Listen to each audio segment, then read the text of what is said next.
Let's get rolling. If you're ready to go, say, let's go. Let's go. Fantastic. I'm considering taking you with me. Okay, let's talk about setting goals. A subject that altered my life forever. It was just unbelievable. I hadn't known my mentor, Mr. Schoaf, very long until one day he said, Mr. Rohn, let me see your current list of goals. He said, I've had a lot of experience and I've been out here for a while. And he said, let's go over them and maybe I can really give you some good ideas. And I said, I don't have a list. He said, if you don't have a list of your goals, he said, I can guess your bank balance within a few $100s. Which he did. That got my attention. I said, you mean my bank balance would be a lot bigger if I learned how to set goals? He said, drastically bigger. That got my attention, so I finally said, hey, I want to learn how to set goals. It is a fantastic skill to develop, how to design your own future. So make the note, life best lived is life by design, not by accident. Not just, walking through the day, careening from wall to wall and managing to survive. That's okay. But if you can start giving your life dimensions and design and color and objectives and purpose, the results can be absolutely staggering. Key phrase, here's a chance now to use your imagination. Because the imagination builds cities. Imagination conquers disease. Imagination develops a career. Imagination sets up a relationship. Imagination is where all tangible values and intangible values begin in the imagination. So what you've got to learn to do is use this powerful resource. Now sometimes all by ourselves it's a little difficult sort of to get it going. That's why a little workshop like we're going to do today is sometimes very helpful. When someone does a little coaching and says, how about this niche? You say, I never thought about that. That ought to be easy to do. And the first thing you know, you're going. All the stuff I've done, this is not any new stuff. You could have thought of all this in your lifetime. But in a concentrated way, like 2 days, if somebody comes along and says, how about, jot this down, you say, yes, I can understand that. I thought about that and I sort of dismissed it. That's why 2 days is so valuable, or 1 day, or whatever, a seminar, so that somebody takes you through some things that you could have thought of by yourself. You could have done your own research. But why not capsulize an event like this for a couple of days and then go through it and let it stimulate you to widen your life, whether it be your career or a relationship or financial independence or a project that you're working on, whatever that is. This kind of time is so valuable. And it's true, it's why the cassettes are so valuable. Brian Tracy is right. It's called University on Wheels. Turn your car into a mobile classroom. And just get this stuff, right? When your hands are busy and your mind is free. Why not utilize that time to learn another subject, to pick up another skill, to be reminded of another important value in your life that being so busy has got you distracted. It's a unique way to do that, right? Not just to sell cassette tapes, but because it's a great way to pick up the extra learning and increase the momentum of your upward curve of self-development and self-education. And that's why that is so important. But now, tapping this resource of the imagination and thinking about your future, thinking about tomorrow, as early as tomorrow or the rest of the day, and thinking on out the rest of the year, on into the next century, on into the early years of the next century. A workshop like we're about to do helps call your attention to that so you can use your imagination to start prospecting for the future, what could be possible for you. So let's go through some things. Here's number 1. We're affected by 5 things primarily. Number 1, the environment, which affects us all. Doesn't hurt to make a simple contribution to the environment. Pick up a piece of trash and throw it in the receptacle. If everybody did that, what a better world it would be. A little contribution that costs nothing. I finally learned how simple it was to turn out the lights before I left my hotel room, to make a contribution. How much time does it take? A fraction of a second. Saves a little more electricity. What if everybody did it? Maybe the cost of a room might come down. If everybody contributed and everybody said, well, the hotel's going to benefit. Here's the answer to that. What difference does it make? What difference does it make if it's easy for you to make a contribution? If you don't make it, say, no, I leave all the lights on, it's the hotel, not me anyway. Then you have the wrong attitude. The attitude is, if it's easy for me to conserve, if it's easy for me to do something that becomes my daily and yearly and life routine, what it does for my psyche, what it does for my self-esteem, even though it's quiet self-esteem. It's not publicized. It's not something you're recognized for, in front of an audience of 10,000. But it's something that you recognize. Here's the kind of person I am, whether anyone ever sees it or not. Here's the things I do that helps to accelerate my own self-esteem. I don't need public recognition. I don't need a pin for it. I don't need a Congressional Medal of Honor. I have enough dignity to give myself honor for the things I do that make a contribution, whether anyone else does it or not. Now, it's easy to say, well, no one. It turns out the lights say, no one but me. I'm one of those rare individuals. And that doesn't have to be publicly recognized. Just so in your heart and soul, you know you are one of those rare individuals that does these little things. So we're affected by the environment. Next, we're affected by events. Some small, some big, some personal, some national, some global. The hurricane. What's the name? Dennis. Heading for the east coast of America. Looks like it might turn and go north. But events affect us all. How about the missile crisis?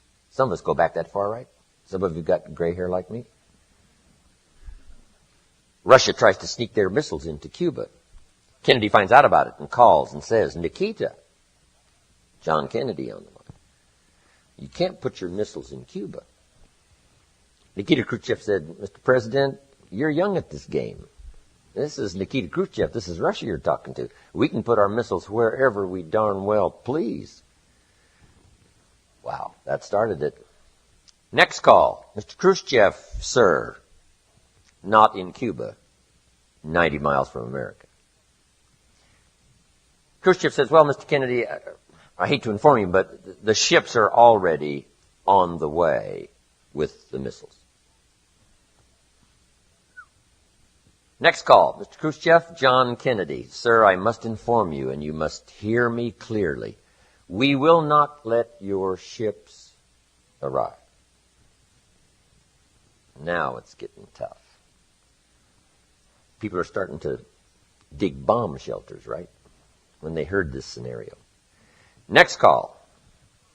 Nikita Khrushchev says, Mr. Kennedy, I promise you, sir, if you touch those ships, you've got war. Wow. Last call.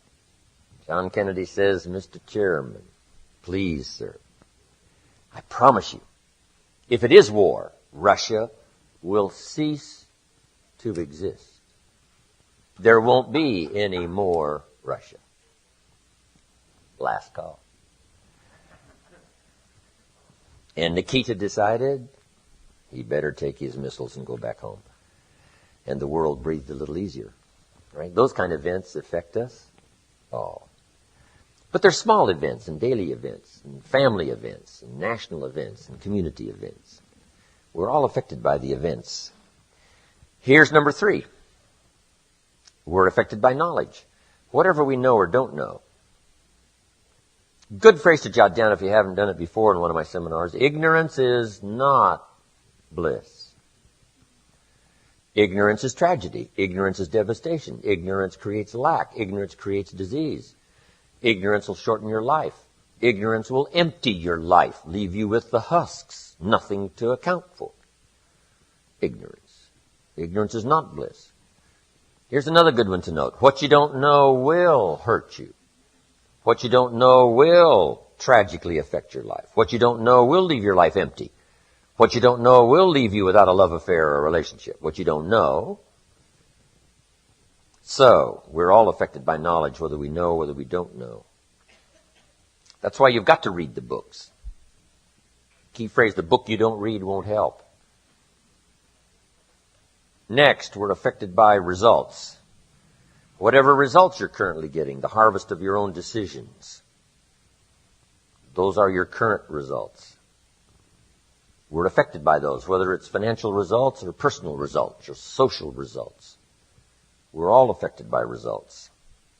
Disciplines undone in the future give us poor results. Discipline managed well gives us good results.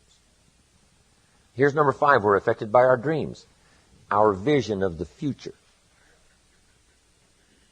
Next key, you want to make sure that the greatest pull on your life is the pull of the future. Some people live in the past and let their life be continually pulled and influenced by the past. And yes, we must remember the past and review the past to make it useful to invest in the future. But here's the key. Make sure that the greatest pull on your life is the pull of the future. Now, if you're skimpy on your dreams, if you're skimpy on your objectives and your purposes, if that isn't very well planned, then it doesn't pull very hard. Then you have more of a tendency to be pulled by the past, or to be pulled apart by events or circumstances, or to be pulled apart by distractions. So in order to save yourself from being pulled apart by distractions or pulled back to the past, you want to now start really designing the future so that the greatest part of your attention and focus and pull, like a magnet, pulls you forward into the future to accomplish your goals. But if you're weak in learning to set goals, if you haven't really worked on this that we're going to work on, then that is a solution you need to consider. Goals are like a magnet. They pull, and the stronger they are, and the more purposeful they are, the bigger they are, the more unique they are, the stronger they pull. If you have excellent goals and high dreams, here's what they also do. They pull you through. Pull you through all kinds of down days, down seasons. They pull you through a winter of discontent. They pull you through distraction on every side. It says, look here, look here, look here. Strong, powerful dreams like a magnet pull you through that. Strong dreams and goals pull you through a disaster. Some people get swallowed by the disaster because they have nothing on the other side of the disaster to pull them through. A bad day can almost overwhelm you if you don't have something really purposeful to go for at the other side of that day. At the other side of the difficult time, at the other side of the down time. If you've got plenty out there to attract and pull, it'll pull you through all these things. And very little of it will attach itself to you. You'll be able to get through some of the most difficult times if you have this spectacular vision ahead of you of where you're going and what you're going to accomplish. Getting through will be easy or easier.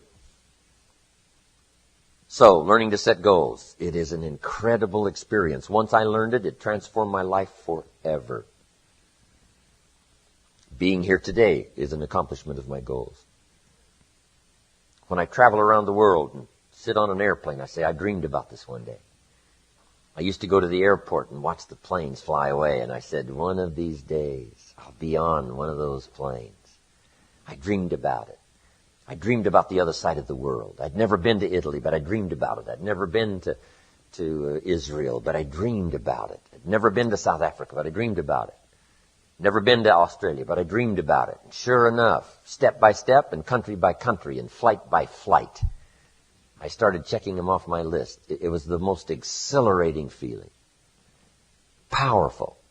To set those goals, reach out there into the future, design something to the best of your ability, refine it as you go, tear it up periodically if you want to, set a whole new list. It's your life. It's your future. But now I would like to do it in a very simple, easy manner that you can follow. And we're going to have to sort of push on through this workshop because we just don't have the time to make it very extensive. But I want it to serve as a model so that you can use it for the future to pass on to your children, or if you got a little group that you train and teach, or your management and salespeople, you can use this with others. So what I'm going to go through with you here is sort of a model. Sort of, if I rush you just a little bit on getting through this model, at least I will leave you with the model that you can use later. And not only use later, but use later to pass on to someone else in some manner. So, having laid this background now, here's what I want you to do. Get a fresh piece of paper or a new page in your journal. And this is called now the workshop. And on this workshop now, I want you to write down the question and then do the exercise. Write down the question and then do the exercise. First question. List what 5 things have you accomplished that you're already proud of? What 5 things have you already accomplished that you're proud of? That is the question, my question to you. And now that you've written down the question, I want you to just make that list of 5 things that you can think of that you've already accomplished that you're proud of.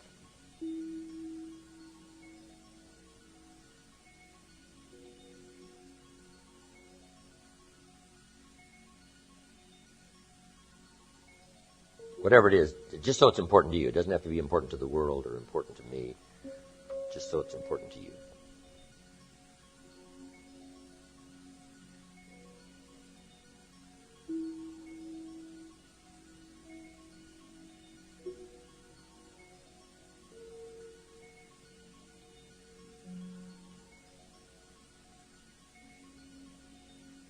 I graduated 3rd in my high school class in my senior year. I was proud of that. Graduated 3rd. Now, it's not, if there's only 3, it's not that good.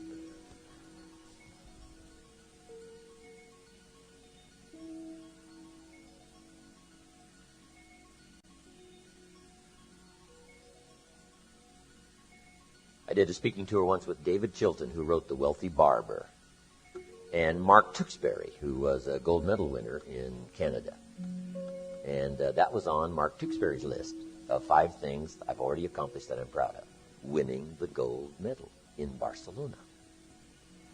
So what have you accomplished? What 5 things have you accomplished that you're proud of?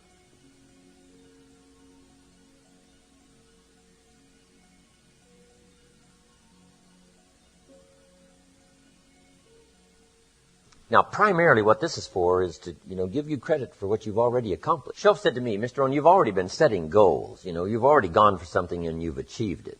But you've probably done it haphazardly. You haven't done it with a real plan in mind. And you've accomplished some things. Now, if you start deliberately doing it, can you imagine how you can multiply the effect by 5, by 10, by 20, by 100? I finally got the message. So first of all, he wanted to make sure I got credit for the things that I had already accomplished, especially in my own mind. Whether it's an accomplishment to someone else doesn't matter now. Just so you recognize it for yourself. A list of those 5 things that I've already accomplished. When you work with kids on doing this little workshop, right? This will give them some credit. They'll feel good now about going through the rest of the program simply because you want to recognize what they've already accomplished on their own. They haven't been through a class on setting goals. They haven't been through a workshop. But hey, we've all done maybe some pretty spectacular things. I wish we knew all the stories in this room. If we knew all the stories in this room, I'll bet you some of them we'd be dazzled of what some people in this room have already accomplished.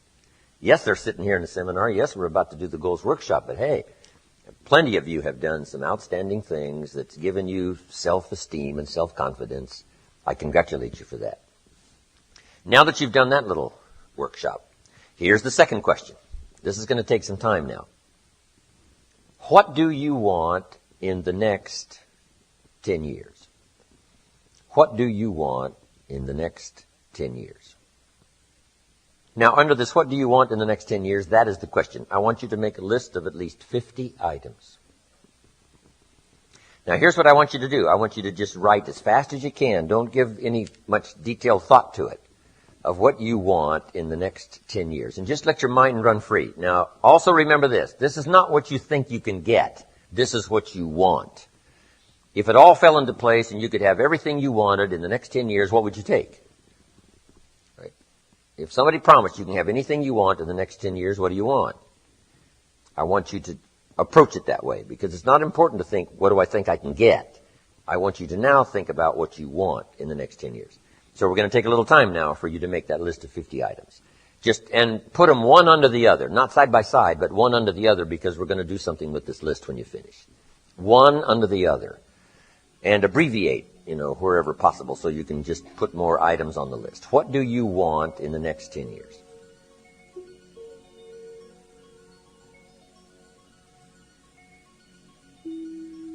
Everything from places to go to investments to make to education for your children.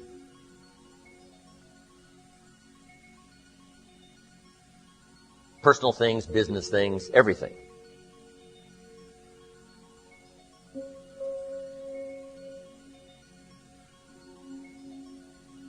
Now, some of these things need to be tomorrow, need to be this year, need to be next year, then 10 years on out there. Between now and the next 10 years, what would really do it for you?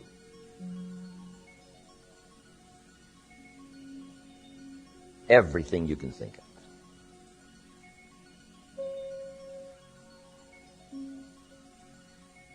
Skills you want to learn. Languages.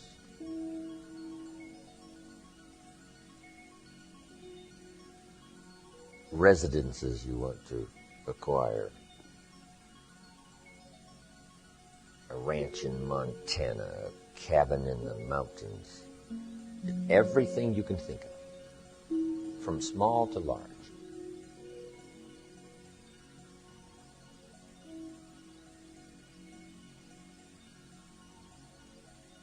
A list of the places you want to visit. Revisit.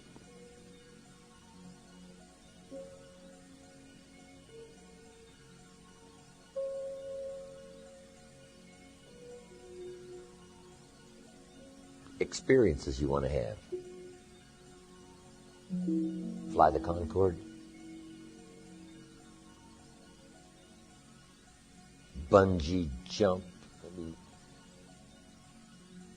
Something maybe you haven't done, but just put it on your list if it rings a bell.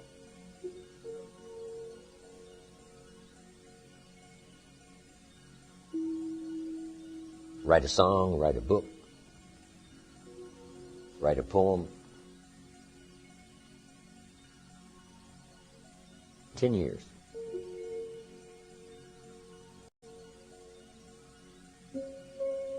Benevolence goals. Like projects you want to support. Money you want to be able to give.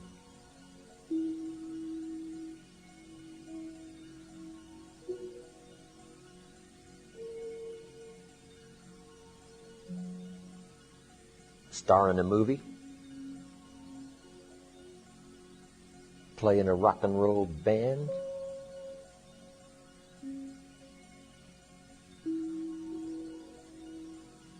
What would give you the most incredible life the next 10 years?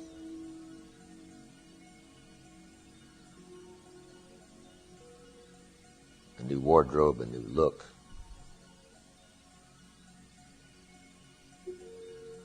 Start a new family.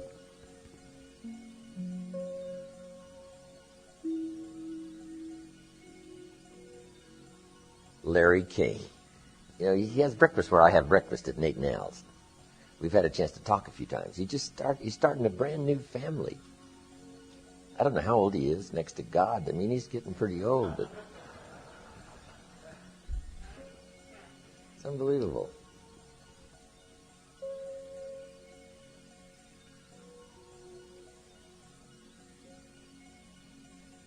Jerry Lewis, what, 72 or 73, and he's got a little girl? Danny's her name. Jerry Lewis, the little girl. Now, maybe that wouldn't do it for you, but you know, what would do it for you? What would give you the greatest satisfaction, pleasure, joy, live an unbelievable life? What would that list be the next 10 years?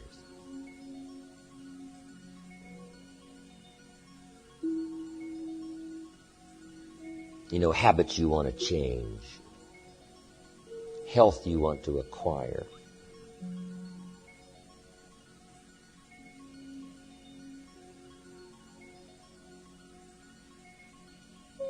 And remember, if you've been to my other seminars, right, a little revenge I talk about on your goal list. I had some of that when I first started doing these goals. A little revenge. People who said I couldn't do it. Couldn't wait to get my new car, drive it up on their lawn.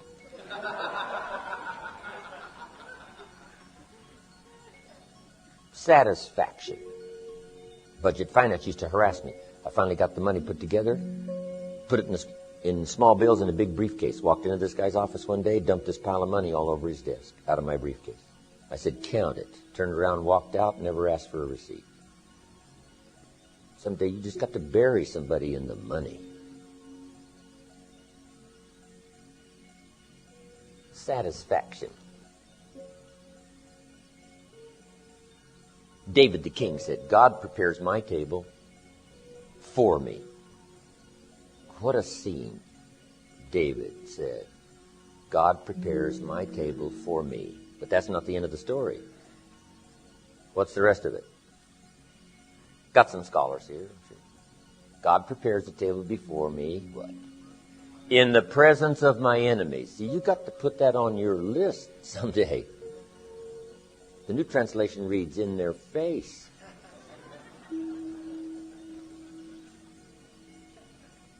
Isn't that an incredible scene? In the presence of my enemies. Let them look at this scene. Whatever it is. Satisfaction. My Japanese friend, Toru Ikeda, right here, San Jose, years ago, put on his first list, a Caucasian gardener. I said, go Toro.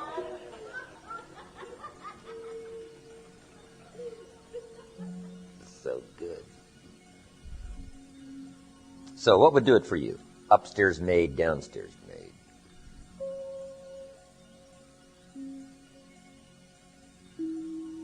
Chauffeur, cook. A cook, you can't believe, wouldn't take that much to have a full-time cook take care of everything so you can devote your time to other things. If that pleases you. You know, Mark Hughes, my friend's got this mansion and all this help, and that's not my style. Right? You drink a cup of coffee, you can't even set it down. Somebody comes, takes it away. That's too much help for me. I don't need that much help, but it suits Mark. But what would do it for you? Learn a new craft. Develop a whole new career. Greatly advance your present career.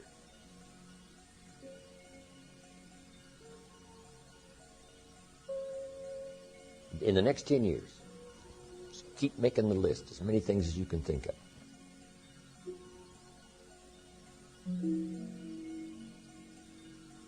Little things, insignificant to someone else, important to you.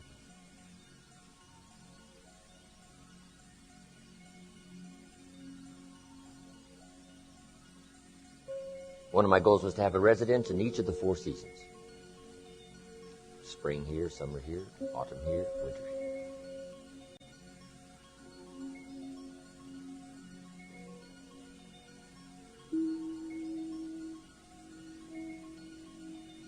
If you could have whatever you wanted to make your life unbelievably unique in the next 10 years, what would you take? Somebody said, you can have anything you want in the next 10 years. What is it? But you can't have it if you can't think it, if you can't, describe it, if you can't put it on paper.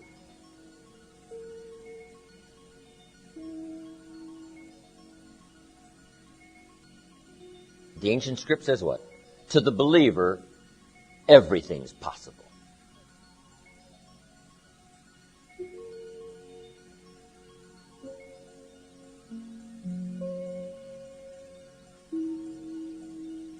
Remember now, some close at hand, some not far away, some on out there. This is over 10 years now. Over 10 years. That's a big chunk of time. How many chunks of 10 do we have? About 10. 10 chunks of 10, that's about it.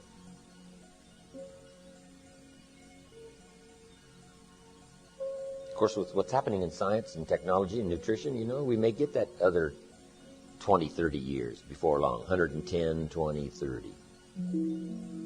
I read in Scripture back when they lived to be 800, 900 years old. I don't know how come I come in these generations where we get shortchanged. If I have a chance, I'm going to complain. How come they got 800, I got 80? That doesn't sound fair. But anyway, I may not have a chance to ask, but if I do get a chance, I'm going to ask. But in this brief life we have, we want to fill it up with as much progress and achievement as possible. Not just for ourselves, but to reach out and touch everyone we possibly can. Okay. Does anybody have 50 items yet? Okay, we're doing pretty good. Another couple of minutes now. Because you can put a lot more items after we do this workshop. You'll see where, you don't have to stop where I stop. If you're doing it and you've got plenty of time, you just go on and on. Keep coaching. Say, what about this? You say, someone says, oh, yeah. And they start that. And you say, what about this? And you say, I hadn't thought about that. Yeah, I'd like some of that too. That's what the workshop is for. Stimulate your imagination.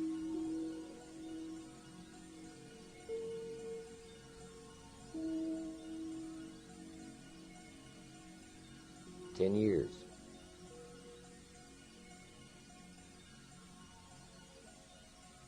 It's amazing. See, kids by now have about 9 pages already full.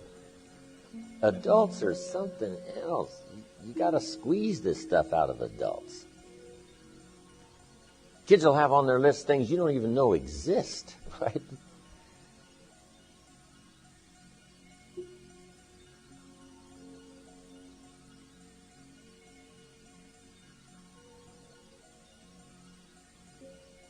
Okay. Put a little star there now, which means continue this later.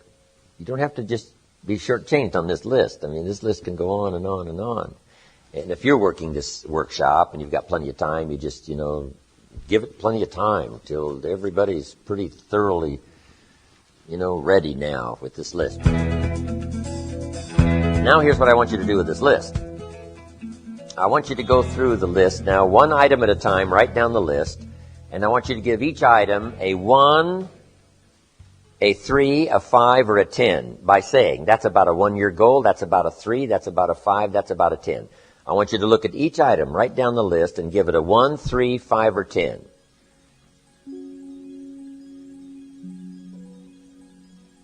Look at each item and say, that's about a 1, that's about a 3, that's about a 5, that's about a 10. Doesn't have to be exact, just somewhere near. Or even if you just guess, I'm guessing, but that looks like about 3 years. This looks like about 5. This is within the next year. This is 10. 1, 3, 5, 10.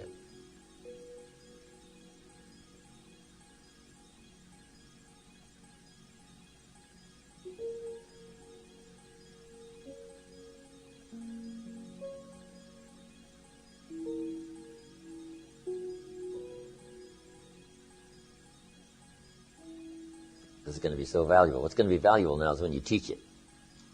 You'll learn even more when you teach it.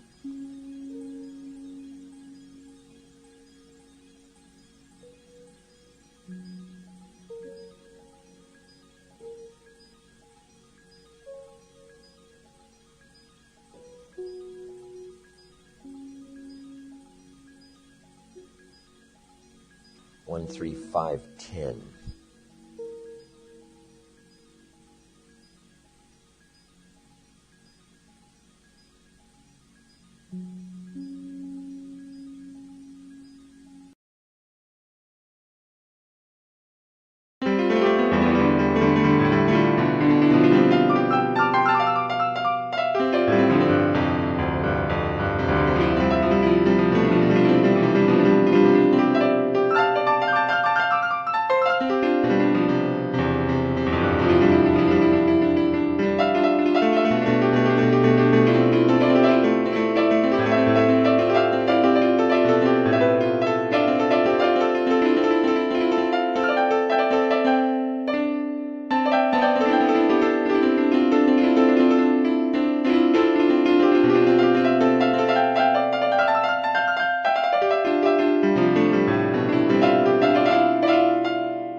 till the day I die.